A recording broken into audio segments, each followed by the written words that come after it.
Barcelona is a team that, more often than not, gets the transfer market just right, turning unpolished treasures into footballing superstars on a regular basis. The Blaugrana have made a few blatant mistakes when it comes to moving a player at the appropriate moment, though. These are players who, had Barcelona not let them go, might have helped the Catalans win even more titles in the recent past and shown that they were wrong to leave the Camp Nou. In this segment, we take a look at 5 players Barcelona should never have sold. Michael Laudrup. When Johan Cruyff was just about to put together a fantastic team, but the Catalans were still having trouble, Michael Laudrup signed with Barcelona in 1989. Laudrup joined a dream team that won 4 straight La Liga championships along with players like Romario, Ronald Koeman, Risto Stoichkov, and Pep Guardiola very rapidly. The Catalans played football in a manner that is directly related to the Barcelona of today between 1991 and 1994. Naturally, there was dismay when Laudrup said he had made the decision to move on, followed by indignation when it was revealed that Real Madrid was his new home. It lacked the poison of Luis Figo's transfer, though. After purportedly having a falling out with Cruyff that led to the move, Laudrup emerged triumphant, winning La Liga with Real Madrid the next season and became the only player to ever win 5 straight La Liga championships with 2 different teams. Later, Laudrup clarified his contentious decision, stating that he wanted to take on a fresh challenge. People say I wanted to go to Real Madrid just to get revenge. I say revenge from what? I've had a perfect time, 5 fantastic years at Barcelona. I went to Madrid because they were so hungry to win, and they had 4 or 5 players who went to the World Cup. I said this would be perfect, new coach, new players, and hungry to win. Thiago Alcantara. The only player I want is him. He will either win or nobody. You must be some footballer when Pep Guardiola uses the following description of you. Thiago Alcantara was a good player, but because Xavi and Andres Iniesta were ahead of him, he never had the opportunity he deserved. Nevertheless, the La Masia product remained devoted, only for Cesc Fabregas to arrive and further imperil his circumstances. Thiago was benched as Fabregas was mysteriously forced into the Barcelona starting lineup, much to the dismay of the watching Barcelona crowd, but it upset the balance of the team. When Guardiola suggested Thiago as his first-choice midfielder for Bayern Munich and gave him the chance to play alongside his master, the response was uncomplicated.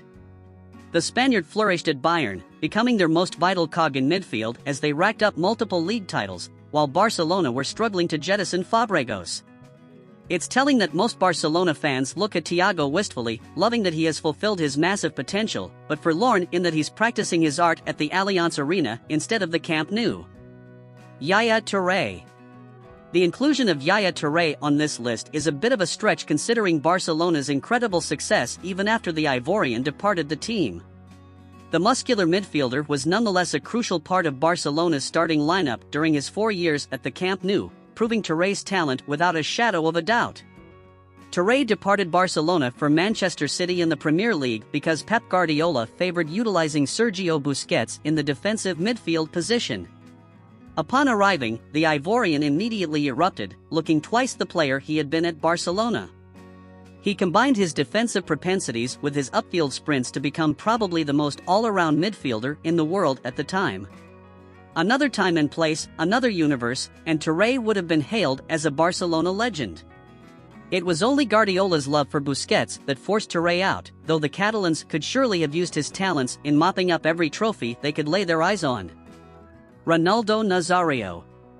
In order to lure Ronaldo to the Camp Nou, Barcelona agreed to pay a record-breaking sum. Despite the fact that Ronaldo scored 47 goals for the Catalans in 49 games during the 1996-97 season, they weren't as eager to keep the Brazilian at the club the next year. Barcelona reacted by haggling in the contract talks with a player who, at the age of 20, earned the FIFA World Player of the Year award.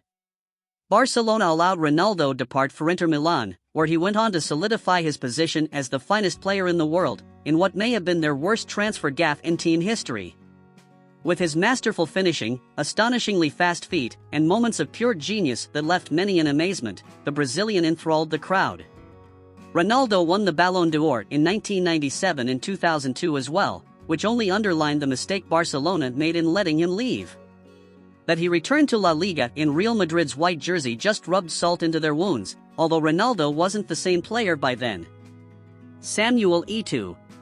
Pep Guardiola likely thought it was a brilliant move when he approved the agreement that allowed Samuel Eto'o to leave the Camp Nou and be replaced by Zlatan Ibrahimovic.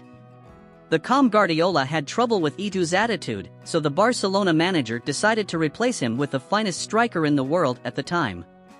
As it turned out, Zlatan Ibrahimovic was a dismal flop at Barcelona, whilst Eto'o went on to make history with Inter Milan. The Cameroonian became the first player in history to accomplish this feat by winning the treble with Inter Milan the season after winning the triple with Barcelona. Along the road, he eliminated Barcelona. That €46 million Barcelona paid Inter Milan to sell them Samuel Eto'o is probably their costliest blunder. Inter Milan president Massimo Moratti opened up on the transfer, as he went on to refer to Eto'o as an extraordinary player. "I'm not sure if the deal that brought Eto'o to the club was my best piece of transfer business ever, but I think it was a great piece of business for us. Eto'o is fantastic. I do not want to take anything away from Ibrahimovic, but for everyone it was a great deal to get Eto'o.